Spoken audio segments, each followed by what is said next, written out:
গোটা জায়গায় অভিষেক বন্দ্যোপাধ্যায় কয়লা চোরের ছবি আর মমতা বন্দ্যোপাধ্যায়ের ছবি, যিনি রিসেন্টলি ফাইল চুরি করে এনেছেন বা ডাকাতি করে এনেছেন। ক্লিন অ্যান্ড গ্রিন গঙ্গাসাগর কিভাবে হবে? সিম্পল বুদ্ধি। ওই যে বালিগুলো তুলে রাখা আছে, পলিগুলো, দেখবেন মেলা শেষের পর 7 দিন পরে যাবেন সব ফাঁকা। অথচ সরকারের পকেটে 1 টাকাও ঢোকেনি। তৃণমূল নেতারা ওগুলোকে ক্লিন করে দেবে, আর ওই টাকা গ্রিন ফাইলে নিয়ে তৃণমূল নেতারা চলে যাবে দিদির কাছে। ক্লিন অ্যান্ড গ্রিন হয়ে গেল। ওখান থেকে রিজার্ভ করে বালি তুলবেন আর বিক্রি করবেন গোটা বছর। এই যদি আপনাদের মোটো হয়, চুরি করায় যদি মোটো হয়, স্লোগান দিয়েছে ক্লিন অ্যান্ড গ্রিন গঙ্গাসাগর। বাংলাদেশের মন্ত্র গাইবেন, জামাতের মন্ত্র গাইবেন, তাহলে ওরকমই হবে যেরকম হচ্ছে অব্যবস্থা, চূড়ান্ত অব্যবস্থা। পারেন না কিছু করতে, যান আবার ওখানে, গায়ে মানে না আপনি মোড়ল। তাপসী মালিকের ধর্ষণে অভিযুক্তদের একজন এখন বর্তমানে তৃণমূল করে। খবর আছে কি আপনাদের কাছে? আমি নামটাও বলে দেবো একটু পরে, আমার কাছে নামটা এসছে, আপনাদেরকে পরে দিয়ে দেব। আর তাপসী মালিকের ধর্ষণ কাণ্ডে তাপসী মালিকের বাবা পরবর্তী সময় কি বলেছিল সেটা চন্দ্রিমা ম্যাডাম জানেন তো? নাকি চন্দ্রিমা ম্যাডাম তখন কোর্টের ভিতরে ঢুকে উস্কাচ্ছিলেন নিজের উকিলদেরকে? চন্দ্রিমা ম্যাডামের ভাবা উচিত যে ওটা কোর্ট ছিল, ক্লাব না। আর আমি কোথায় ছিলাম? আমি সে সময় পড়াশুনো করছিলাম যাতে আমার সঠিক শিক্ষাটা হয়, কোর্টের ভিতরে ঢুকে যেন আমি গুন্ডামি না করি, সেজন্য তখন আমি এডুকেশন নিচ্ছিলাম। ওনার ওটাও ইনকমপ্লিট থেকে গেছে, ওনাকে আবার ভর্তি হতে হবে স্কুলে। জাতীয় মেলা করতে গেলে তো জাতীয় ব্যাপার দরকার, জাতীয় সরকার দরকার। কোথায়? গোটা জায়গায় অভিষেক বন্দ্যোপাধ্যায় কয়লা চোরের ছবি আর মমতা বন্দ্যোপাধ্যায়ের ছবি, যিনি রিসেন্টলি ফাইল চুরি করে এনেছেন বা ডাকাতি করে এনেছেন।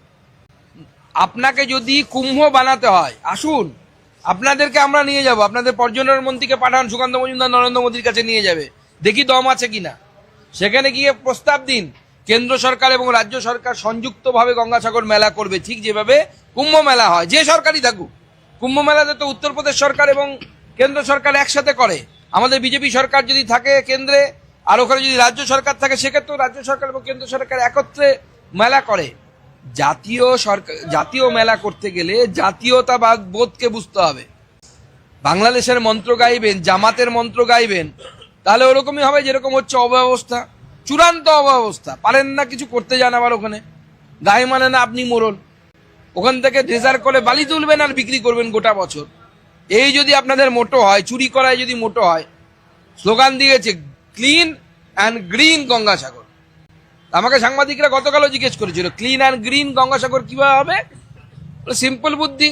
ওই যে বালিগুলো তুলে রাখা আছে, পলিগুলো, দেখবেন মেলা শেষের পর 7 দিন পরে যাবেন সব ফাঁকা।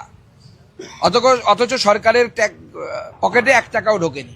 তৃণমূল নেতারা ওগুলোকে ক্লিন করে দেবে, আর ওই টাকা গ্রিন ফাইলে নিয়ে তৃণমূল নেতারা চলে যাবে দিদির কাছে। ক্লিন অ্যান্ড গ্রিন হয়ে গেল। দেখুন, ইলেকশন কমিশন, বিজেপি কেন, কোনো রাজনৈতিক দলের কথাতেই চলবে না। সংবিধান অনুসারে চলে, পিপলস রিপ্রেজেন্টেটিভ অ্যাক্ট অনুসারে চলে। চন্দ্রিমা ম্যাডাম এটা বলেছেন কি? ওনার তো মনে হয় লয়েরও একটা ডিগ্রি আছে বলে শুনেছি। তো উনি কোর্টে যাচ্ছেন না কেন? এত বড় লয়ার সব ওদের, আমাদের পাশেই আছেন কল্যাণবাবু, ষাঁড়ের মতো চিৎকার করে উনি নাকি সওয়াল করেন, বিচারকরা নাকি কাঁপে ওনাকে দেখে। এসব গল্প শুনি তো আমরা মাঝে মাঝে লোকসভার অলিন্দে। তো তাদেরকে বলুন না কোর্টে গিয়ে যুক্তি, তথ্য এবং প্রমাণ নিয়ে কোর্টের সামনে গিয়ে দাঁড়াতে। যাচ্ছেন না তো ভয়। একবার কপিল সিব্বলকে পাঠিয়েছিল, কপিল সিব্বলকে কান ধরে কোর্ট আবার বাইরে পাঠিয়ে দিয়েছে। এরপরে আরো কি হয় দেখুন। যেভাবে ইডির কাজে বাধা দিয়েছে মুখ্যমন্ত্রী, ডাকাতি করেছে, এরপরে মুখ্যমন্ত্রীর বিরুদ্ধে যদি কোর্ট একটা অ্যাডভার্স রায় দেয়, আমি তো অন্ততপক্ষে অবাক হব না। বাংলা হান্টের আরো খবর দেখতে নজর রাখুন। বাংলা খবর মানেই বাংলা হান্ট।